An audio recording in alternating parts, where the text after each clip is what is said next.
What's up guys, Joe Lawson here from Average Joe's Fitness, and today we are talking all things sugar. Now this may surprise you, but not all calories are classed as equal, as our hormones play a huge part in the foods we eat and where these calories are used in our body. In today's video, I will help to educate you and understand what foods have hidden sugars in, and also what it will do to the body. First of all, you need to understand that there are a few different types of sugar, and these come from two different food sources, which are complex carbohydrates and simple carbohydrates. Yes, science! Complex carbohydrates are made up of sugar molecules strung together in long complex chains. These can be found in foods like vegetables, beans, and whole grains, just like these oats. Now, the best thing about these foods is they're made up of vitamins, minerals, and fiber as well. And fiber is super important for slowing down the digestion, for helping with your digestive health, and also helping to keep you fuller for longer. And when they enter the body, they're broken down into glucose, okay? So glucose can be used for energy straight away, for the body and for the brain. And whatever we don't use up, the glucose will be stored as glycogen, and that will be stored either in our muscles or our liver. Next up, we have lactose. Lactose is the sugar that's found in cow's milk, and providing you can produce enough enzymes to break it down into glucose and galactose and used for simple sugars as an energy source, then this is absolutely fine for you to have. Unless, of course, you're lactose intolerant and the mere sight of this milk is going to send you running to the toilet.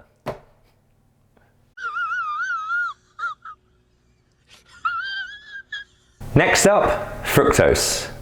This is a simple carbohydrate and is also known as fruit sugar. Now, when fructose is found in its natural form from fruit, obviously, it also comes along with glucose and fiber. So the fructose is actually in relatively small doses, which is absolutely fine for the body to take care of.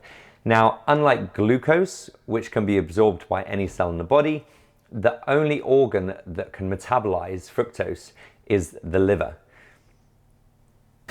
Once metabolized, it will be turned into glycogen or into dry glycerides and stored in the body. Lastly, we have sucrose, which is commonly known as table sugar. This is made up of 50% fructose and 50% glucose. And as you can imagine, it is 100% sugar. And next, I'm going to explain to you exactly how you can find a lot of this in everyday foods. Okay, just a quick point to make about nutrition information on all food items. You'll have carbohydrate and you'll also have of which sugars. Now, the carbohydrate is usually the naturally occurring carbohydrates in the foods, which are generally the glucose, and the of which sugars is always the sugars that they add to the foods. Okay, so we found out about sugars and where they come from and where they go. However, we now need to discuss exactly what happens when we eat too much of them and why it is we're eating too much of them as well. Okay, so when our glycogen stores are full, our body has no other choice but to store this glucose as body fat. And unfortunately, it's usually stored as visceral fat, and people end up having big fat bellies, and it's more often than not always because of sugar. Now, we all know that sugar's bad for us. That's a given, but unfortunately people don't understand exactly how it's getting into our bodies. It's not quite as simple as put in a teaspoon of sugar in your tea anymore, because there's teaspoons of sugar in absolutely bloody everything. Okay, let's dive in. Let's find out exactly how much sugar in these items that I've got in front of me. So then, our sweet and sour sauce, I think, is going to be a given. You all know this is going to be a sweet treat. It even says sweet on it. Now, per serving, this is 3 teaspoons of sugar, okay? And I can tell you now, if they have recommended serving, we're all having twice as much as they recommend. So you can probably guarantee you're putting 6 teaspoons of sugar on top of whatever food it is you're having with this. Okay. Now this one actually surprised me because I absolutely love this with my curry. Mango chutney sauce. Now this might surprise you, but all of the carbohydrates that come from here are sugars. No! God, please, no! No! No! Okay, so in this little jar is going to be 137 grams of sugar.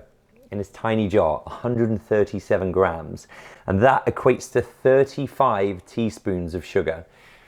Now, if you're anything like me and you're like absolutely lathering this onto your food, you're going to be hitting your daily quota within one meal.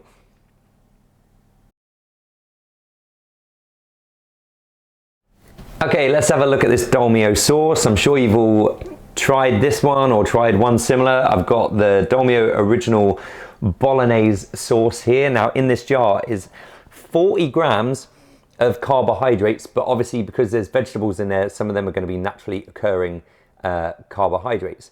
Now, of which is sugar is 27 grams. Damn! Which is 7 teaspoons of sugar. It's absolutely ludicrous.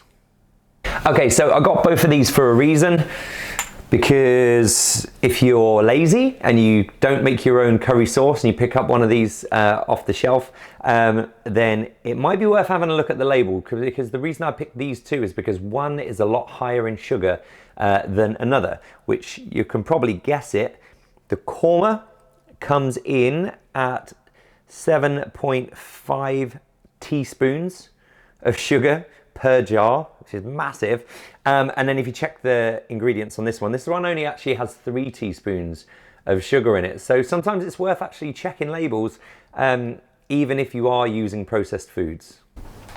Okay guys, one of my absolute favorites on this table, you'll be pleased to hear, has literally 0 calories in, okay? Pretty much everything on here is full of sugar, but there's one thing, and you'll be pleased to hear as well, it's the Nando's sauce.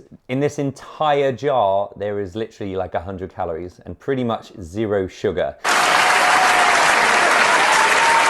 So good.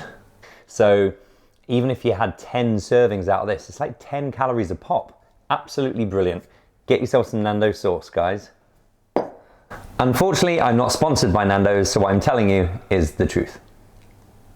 Okay guys, next up we're going to be talking about drinks and just how much sugar you're going to find in some of the products on the high street today. So as you guessed it, Coca-Cola has the most amount of sugar out of all of these drinks. But next up, what do you think has the most amount of sugar? I personally would look at this and go, right, okay, we've got a sports drink, you're going to need energy, there's going to be plenty of sugar there, but you would be absolutely wrong. This has the least amount of sugar in than any of these drinks. In actual fact, all 3 of these have the same amount of sugar per 100 ml. So in this 500 ml bottle of Coca-Cola, you're going to find 54 grams of sugar, which is 14 teaspoons of sugar in that drink, and you'll find exactly the same amount in these fruit juices. What? What the f? Now, arguably, you're going to find some vitamins in here as well. Even in this innocent one, it says that they've added vitamins along with whatever else is in here. But it's the sugar content that we're looking at here, guys, okay? You really want to try and keep these sugars as low as possible. Ultimately, guys, if there's too much sugar in your diet, you are going to get fat. Fact. So guys, if you fancy some fruit juice, eat some fruit. So here at Average Joe's, what we recommend is an 80-20 diet. And what we mean by this is you're gonna get 80% of your foods from whole foods, single ingredient whole foods. 20% of your diet can be coming from processed foods, potentially. We still wanna keep those as low as possible. But if you can manage to do this, you're gonna see some great results. Try and make as many of your own meals as possible from scratch. There's so many spices, so many different flavors out there that have 0 calories in. You can make these meals with very little calories that haven't come from a jar, that haven't come from a tin, and guess what? They don't have extra sugar in. Okay guys, quick science lesson. Now the reason people seem to consume far too much sugar, not only is it addictive, apparently it's more addictive than cocaine, sex, alcohol, and cigarettes. But hey, what do I know? The reason why we overconsume sugar is because when fructose is present in the body, leptin, the hormone that tells us we're full, does not get released. So you could consume as many sugary products as you want and your body won't tell you it's full. So an hour later, potentially you'll be going back and you're going to be wanting more. Okay guys, I'm going to wrap up today's video by showing you just how easy it is to overeat the amount of sugar that we should be having. Now the recommended daily amount of sugar for a male is 30 grams and the recommended amount for a female is 27 grams. Okay, so here we've got 250 ml of orange juice and we've got 100 grams of granola here. Now the recommended amount was 45 grams. And as you can see here, that is an absolute abysmal amount. It is not going to fill anybody up. However, when you put this together, it equals 48 grams of sugar. That's 12 teaspoons of sugar. And I can tell you now, you've all done it, I've done it, you can easily have this amount of food and overeat the amount of sugar that we should be having. Now, unfortunately, our body can't use this amount of sugar for energy. So what's it going to do? It's going to store it as body fat. And calories don't come into play at that point if you're having that much sugar. I hope you've enjoyed today's video, guys. I hope you've learned something. Now go and choose some better breakfasts. I'll see you in the next one.